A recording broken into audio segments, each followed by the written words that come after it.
Hi guys, magandang araw. So, meron akong 21 questions dito na multiple choice questions for the topic Republic Act 11131. So, as a part of exercise for the preparation for the criminologist licensure examination, tara sagutan natin. But mainly, ang subject na ito ay ang video na ito ay for my students at Northwestern University na may subject na Introduction to Criminology and as a refresher na rin para sa mga fourth year or other years na nakaligtaan yung topic na 11131, particularly sa provision ng licensure examination. So, let us start. Number 1, according to Section 4, Paragraph G of RA 11131, what best describes a registered criminologist? Ano ba yung Section 4? Yung Section 4, yan yung definition of terms. So, sa definition of terms, nandun yung registered criminologist. Sino nga bang registered criminologist? Is it A, Jose, who is a graduate of the degree of criminology, who has passed the examination for criminologists and is registered as such by the board? Or B, Maria, who is a criminologist with a valid certificate of registration? C, Ramon, who holds a valid certificate of registration and an updated professional identification card as a criminologist issued by the board and the commission. Or D, Elena, who works in the field of criminology without any official registration or identification from the board and the commission. So dito, kung alam mo ang definition ng criminologist, alam mo na hindi answer ang letter A because ang letter A, mga kaibigan, yan ay provision ng RA 6506 na isang registered criminologist o ang criminologist ay isang graduate ng BS Criminology who passed the licensure examination and registered by the board. Pero ang pinag-uusapan kasi ay 11131, hindi 6506. That is not the answer. Hindi rin natin pwedeng isagot ang letter D kasi unang-una, wala nga siyang official registration. Kasi ang nasa RA 11131, meron tayong dalawang requirement. Kailangan holder ka ng valid certificate of registration and updated professional identification card. So, ang sagot dito is si Ramon, letter C. Maria, ang meron lang sa kanya ay certificate of registration. Wala siyang valid identification card, so that is wrong. The answer is letter C. Number 2, which of the following is an accredited professional organization for the criminology profession in the Philippines? Okay. Ano kaya ang sagot dito? Hindi siya PIS kasi ang PIS ay exclusive yan na organization or association for criminology educators. Ang PhilCSI naman ay para sa mga criminalistics specialist. Okay? Philippine Criminalistic Society Incorporated ang ibig sabihin yan. Wrong pala yung shading ko. Dapat ito red. So, is it PCAP or PSCCJB? The answer here is PCAP, the Professional Criminologist Association of the Philippines. Ang PSCCJP naman ay isang association of criminal justice professionals in the Philippines. So, kahit hindi ka kung ikaw ay criminal justice professional, pwede ka sumali sa kanila. Yan. Pero hindi yan ang APO natin for the criminology profession. The APO is the PCAP. Number 3, which agency is not listed under the scope of criminology practice for law enforcement and quasi-police functions? Okay. Mapapansin nyo, yung letter A, letter B, letter D, yan ay public safety agencies. yan ay may law enforcement and quasi-police functions. Ang hindi kasali dito is the Department of Health or the DOH. So, ang hinahanap dito ay not listed. Okay. Minsan, ano na lang din common sense na lang. Okay. Alin sa mga sumusunod ang hindi kasali sa grupo o naiiba sa mga nabanggit?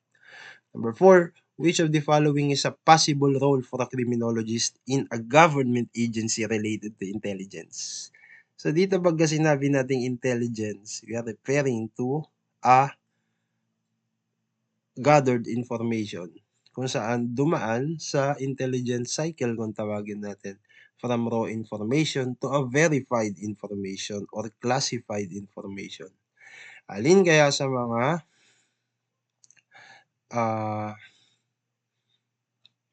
choices dito ang possible na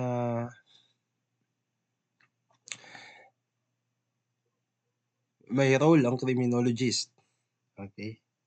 We have the Intelligence Service of the Armed Forces of the Philippines o ISAP.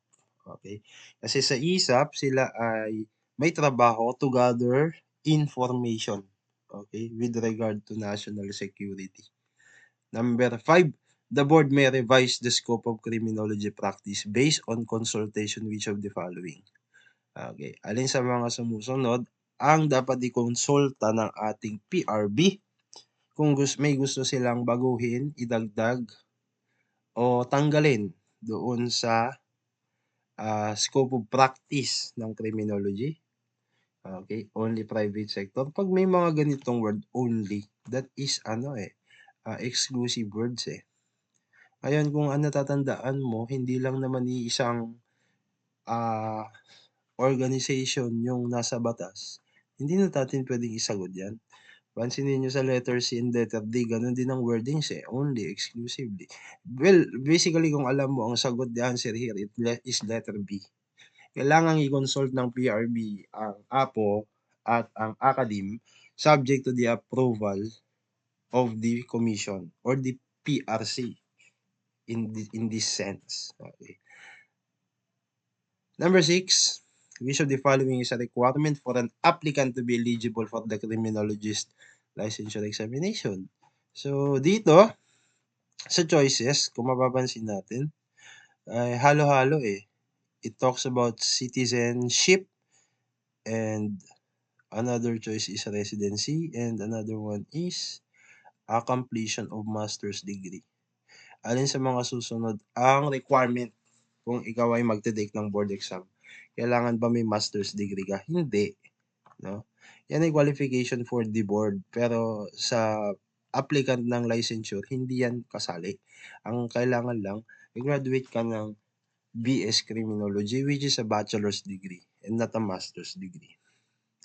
Must be a resident of the Philippines for at least 1 year. Hindi rin. Yan. Pang-politiko yan Must be a citizen of the Philippines or a foreign citizen from a country with foreign reciprocity. Pwede. Ano yung letter A? Okay. Must be citizen of any country. That is not the wordings of the law. Pero pwede sana. Kaya lang, in the licensure exam, we need to select the best answer. And the best answer here is letter B. Must be a citizen of the Philippines or a foreign citizen from a country with reciprocity. Number 7, what type of certification is required to prove good moral character for a licensure exam applicant? Okay. Anong certificate ang hinahanap para patunayan mo na ikaw ay mayroong good moral character? Is it from a professional organization? Walang ganun na binabanggit ang 11131. Okay. Certification from the school where the applicant graduated and the barangay where the applicant reside. That is the correct answer. Okay. Ayon sa batas, dito mo pwedeng kunin, no? Yung good moral certificate. Okay. Hindi sa professional organization, sa government official, o sa isang private company. Ito, dati pwede to. No? From your previous employment naman ang wordings. Okay. Number 8, which academic qualification must an applicant hold? Okay, nasagot natin to kanina. This is bravo. A bachelor's degree, pwede ka na mag-take ng board exam. Provided you should comply all the general requirements. Number 9, what is required for an applicant who has failed the criminologist licensure examination 5 times? Okay. Di ba? Dati unlimited take ang licensure examination. Pero dahil sa ating bagong batas, which is the RA 11131, binibigyan na lang ang isang examinee ng 5 takes, no? Bago siya i-require na kumuha ng ang kukunin, refresher course in or from a CHED-recognized institution. So, school yan guys, no? Hindi siya re-require ng letter A, additional work experience, proof of new academic degree letter C, a letter of recommendation, hindi. No? Ang i-require sa'yo, pag 5 times ka nang bagsak sa board, refresher course or completion of a refresher course. Number 10, an applicant for the criminologist licensure examination must not have been convicted of what? Is it any crime? A traffic violation? An offense involving moral turpitude? Or a minor criminal offense?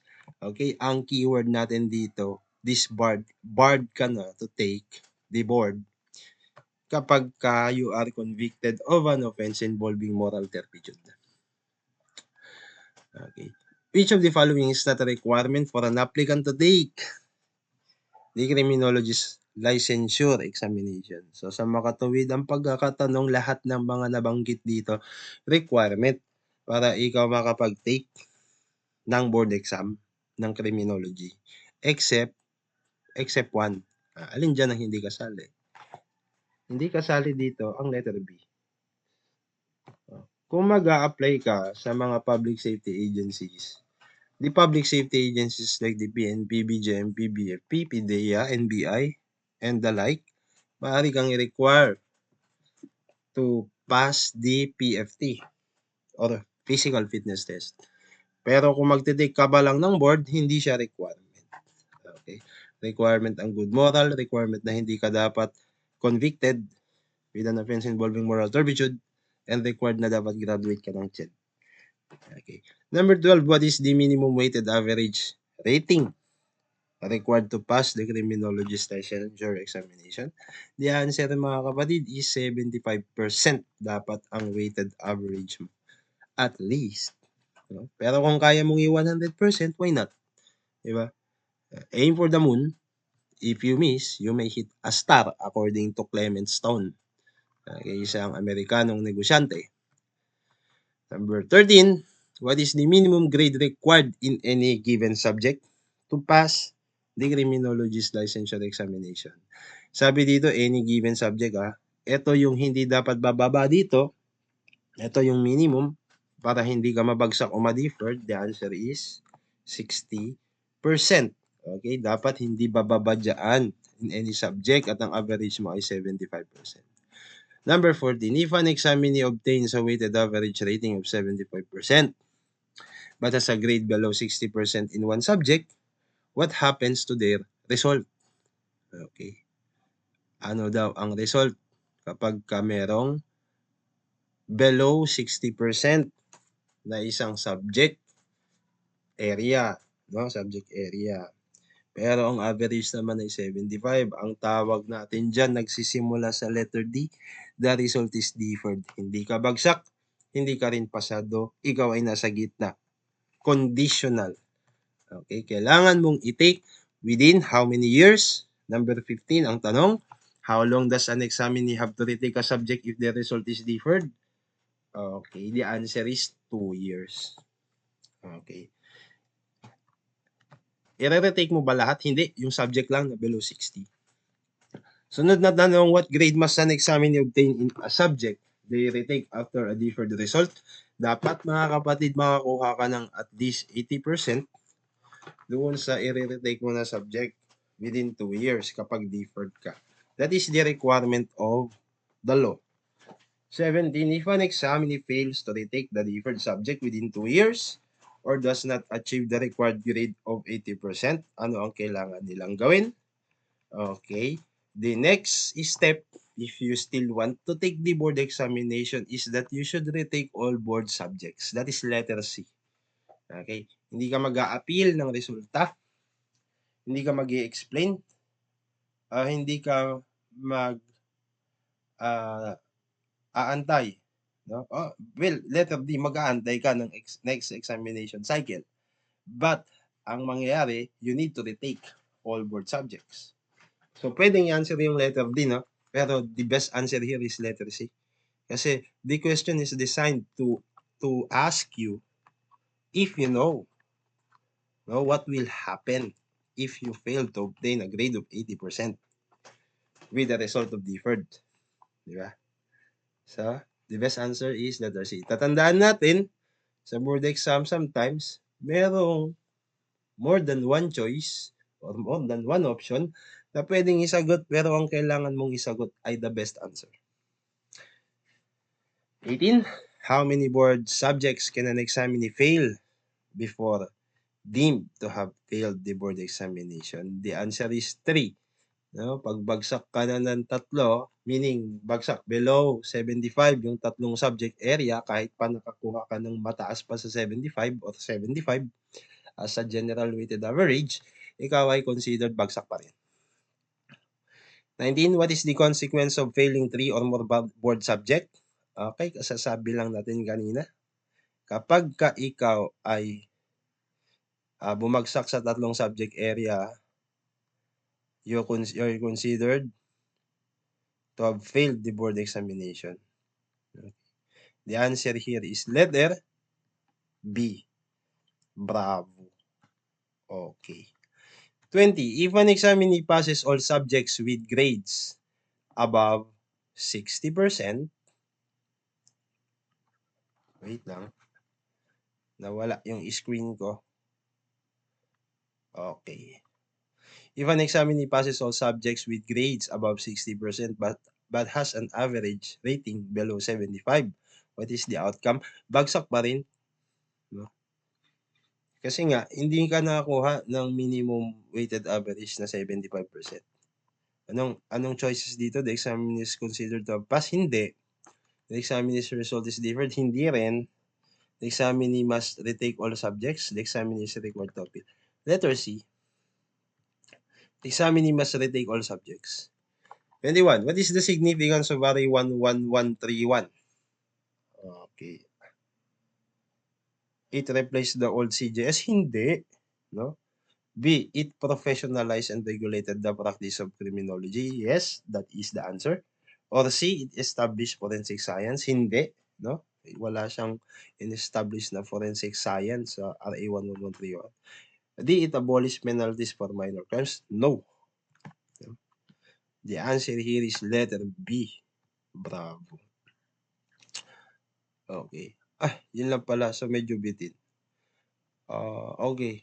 If you want me to create more videos like this, mga kaibigan, pwede kayong mag-request, pwede rin kayong magtanong. Sasagutan natin yung mga tanong ninyo regarding the criminology profession in the Philippines. Okay, so with that being said, see you sa next video and magandang araw sa ating lahat.